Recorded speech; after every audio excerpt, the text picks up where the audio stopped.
है टांग को ऐसे सीधा ऊपर उठाना है। जब आप उठाएंगे तो आपके ये वाले मसल यहाँ पे जोर लगाएंगे, यानी बैक एक्सटेंसर जो हैं, बैक के पीछे वाले जो मसल्स हैं।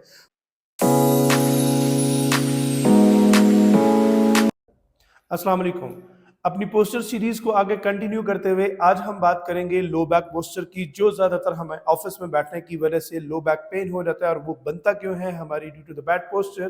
तो अगर आप देखेंगे तो हम अमूमन तौर पर, अगर हमारा कैमरामैन ये फोकस करवा सके आप, तो देखें हम अक्सर ऐसे करके बैठते हैं, ऐसे बैठे होते हैं, या फिर ये गैप यहां पर आता है। जब ये गैप आता है तो जहां पर हमारी बॉडी का वेट पड़ना चाहिए बैठने की पोजीशन के अंदर, वहां नहीं पड़ता और डायरेक्टली टेल पे पड़ना शुरू हो जाता है।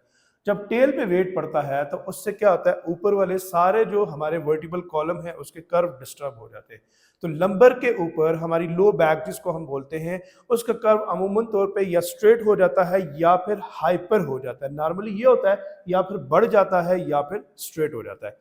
अगर ये चेंजेस आ जाए, आपका लो बैक का पोस्चर खराब हो जाए और आप कंसिस्टेंट अपने पेन के अंदर रहें, या थोड़ी देर भी ज़्यादा बैठने की वजह से, ऑफिस के अंदर हेक्टिक रूटीन की वजह से आपको बैक के अंदर पेन आना शुरू हो जाए, तो इसका मतलब क्या है कि आपकी कमर ख़राब हो चुकी है। आपकी कमर के जो पट्टे हैं, मसल हैं, वो वीक हो चुके हैं। तो आज हम बहुत ही सिंपल वर्जिशेस बताएंगे जो घर के अंदर करके आप अपनी बैक को करेक्ट कर सकते हैं। तो एक्सरसाइज के लिए हमने बात की कि हमारी बॉडी क्या होनी चाहिए, सीधा हम लेटे होंगे और बॉडी अलाइन होनी चाहिए। जैसे मैंने बताया कि बॉडी अगर सीधी नहीं होगी तो क्या होगा कि जो एक्सरसाइज करना है वो फायदे के बजाय नुकसान के अंदर कन्वर्ट हो जाएगी।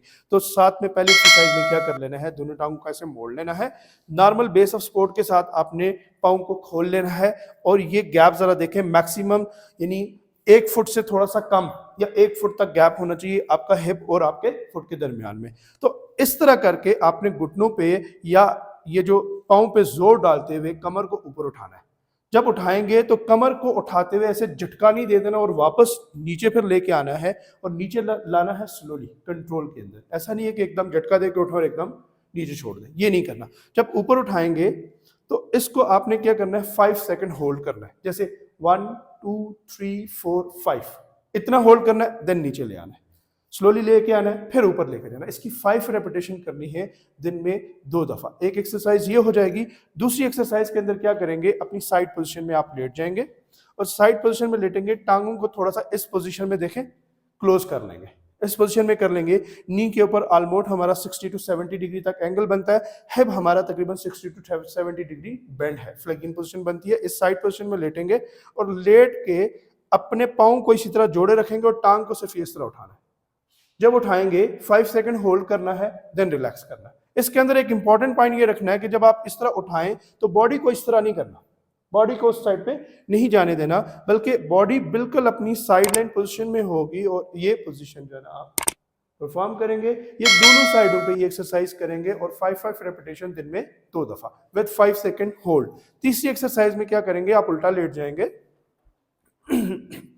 बॉडी को अलाइन करेंगे। थोड़ा सा देखें यहाँ का पोस्चर, जैसे दोनों हाथ आपने माथे के नीचे रख लिए, बॉडी अलाइन होगी, टेढ़ी मेढ़ी नहीं है, या बॉडी आगे से बहुत ज्यादा उठी हुई नहीं है। तो क्या करना है, टांग को ऐसे सीधा ऊपर उठाना है। जब आप उठाएंगे तो आपके ये वाले मसल यहाँ पे जोर लगाएंगे, यानी बैक एक्सटेंसर जो हैं, बैक के पीछे वाले जो मसल्स हैं वो मजबूत होंगे। 5 सेकंड होल्ड करेंगे, देन इसको नीचे करेंगे, और वही तरीका उठाते हुए भी सीक्वेंस के साथ स्लोली कंट्रोल में लेके आना है, और नीचे जाते हुए भी कंट्रोल में लेके जाना है। इससे आपके ये मसल स्ट्रेंथन होंगे और अपोजिट मसल्स के अंदर कंट्रोल डेवलप होगा। 5 रेपिटेशन विद 5 सेकंड होल्ड दोनों टांगों पे, और हफ्ता 10 दिन करने से के बाद आप देखेंगे कि आपकी बैक मजबूत होती जा रही है, और आपका जो बैठने की वजह से, जिसको हम कहते हैं ऑफिस बैक, वो ऑफिस बैक आपकी इंशाल्लाह हेल्दी बैक बन जाएगी। जज़ाकल्लाह।